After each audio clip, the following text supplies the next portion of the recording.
எல்லாருக்கும் பெரிய வணக்கம். இன்றைக்கி பிரபாஸ் அவர்களுடைய நடிப்பில் ஃபேண்டசி ஹாரர் காமெடி படமாக தேட்டரில் வெளியாகிருக்கிற ராஜாசாப் படம் பார்த்த அனுபவத்தை உங்கள்கிட்ட ஷேர் பண்ணலான்னு நினைக்கிறேன்.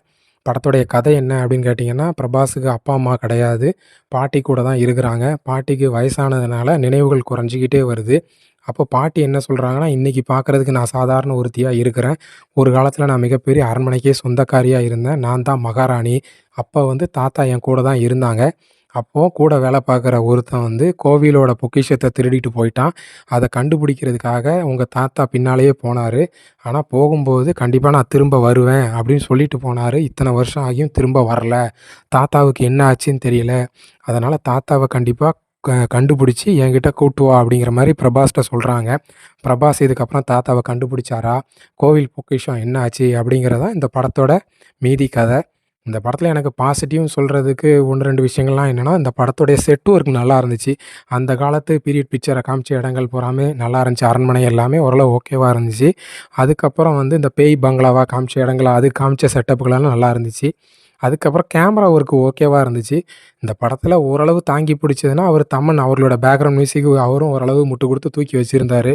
பாட்டு எனக்கு கனெக்ட் ஆகல. அதுக்கப்புறம் இந்த படத்தில நடித்த கதாபாத்திரங்கள்ல ஓரளவு எழுதின கதாபாத்திரம் அப்படின்னா, சஞ்சய் தத்து அவரோட கதாபாத்திரம் சொல்லலாம். அவரும் குடுத்திருந்த கேரக்டர் நல்லாவே பண்ணியிருந்தாரு.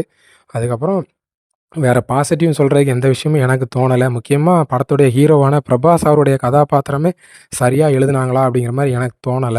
முதல்ல இந்த படத்தில ஏன் பிரபாஸ் நடிச்சாரு? அப்படிங்கிற கேள்வி எனக்கு பர்சனலா இருக்குது. ஏன்னா, அவருக்கான கதாபாத்திரம் இது இல்லையோ! அப்படிங்கிற மாரி எனக்கு சீனுக்கு சீன் தோணிட்டே இருந்துச்சு.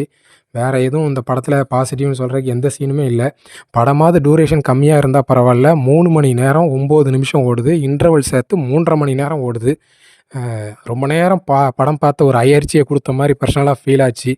எந்த சீனுமே எனக்கு பர்சனலா கனெக்ட் ஆகல. ஹாரர்ன்னு சொல்றோம். ஒரு ஜர்க் மூமெண்ட்டு, நம்மள பயமுறுத்துற மாரி சீக்வென்ஸ் ஒண்ணு கூட இல்ல. காமெடியும் கனெக்ட் ஆகல. ஃபேண்டஸிங்கிற எலிமெண்ட்லயும் நம்மள வாய பொளந்து பார்க்குற மாரி அந்த சீனும் எதுவும் கனெக்ட் ஆன மாரி எனக்கு பர்சனலா தோணல. நெகட்டிவா சொல்றது நம்ம நோக்கம் இல்ல. ஆனா படம் அந்த மாரி ஃபீல தான் எனக்கு பர்சனலா குடுத்துச்சு. அதனால உங்களையும் கண்டிப்பா தியேட்டர்ல போய் பாருங்க அப்படின்னு என்னால சொல்ல முடியல. எனக்கு குடுத்த ரூ. 150 வேஸ்ட்டு அப்படிங்கிற மாரி தோணுச்சு. படத்தில வன்முறை காட்சிகள் அதிகமா இருக்கு. தலைய துண்டிக்கிற மாரி காட்சிகள்லாம் இருக்கு. அதனால கண்டிப்பா இது குழந்தைங்களுக்கான படம் கண்டிப்பா கிடையாது. என்னோட பார்வைய நான் உங்கள்ட்ட சொல்லிட்டேன்னு நெனைக்கிறேன். அதுக்கு மேல பார்க்கணுமா வேண்டாமாங்கிற முடிவ நீங்க எடுத்துக்கோங்க. வீடியோவ கவனிச்ச அத்தனை நல் உள்ளங்களுக்கும் நன்றி.